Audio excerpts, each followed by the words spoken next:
Proverbe 22. La réputation est préférable à de grandes richesses, et la grâce vaut mieux que l'argent et que l'or. Le riche et le pauvre se rencontrent, c'est l'Éternel qui les a faits, l'un et l'autre. L'homme prudent voit le mal et se cache, mais les simples avancent et sont punis. Le fruit de l'humilité, de la crainte de l'Éternel, c'est la richesse, la gloire et la vie.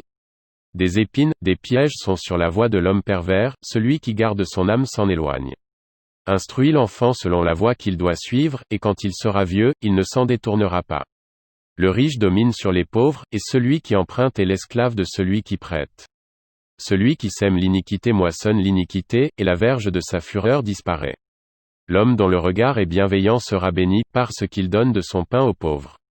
Chasse le moqueur, et la querelle prendra fin, les disputes et les outrages cesseront. Celui qui aime la pureté du cœur, et qui a la grâce sur les lèvres, a le roi pour ami. Les yeux de l'Éternel gardent la science, mais il confond les paroles du perfide. Le paresseux dit, il y a un lion dehors.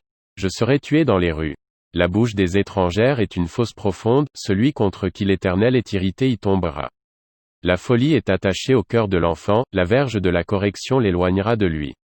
Opprimer le pauvre pour augmenter son bien, c'est donner aux riches, pour n'arriver qu'à la disette.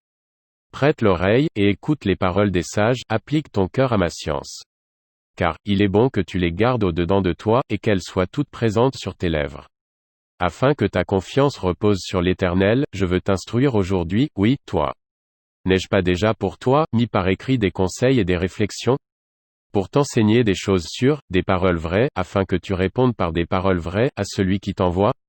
Ne dépouille pas le pauvre, parce qu'il est pauvre, et n'opprime pas le malheureux à la porte, car l'Éternel défendra leur cause, et il ôtera la vie à ceux qui les auront dépouillés.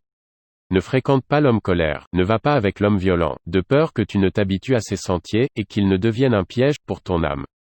Ne sois pas parmi ceux qui prennent des engagements, parmi ceux qui cautionnent pour des dettes, si tu n'as pas de quoi payer, pourquoi voudrais-tu qu'on enlève ton lit de dessous toi?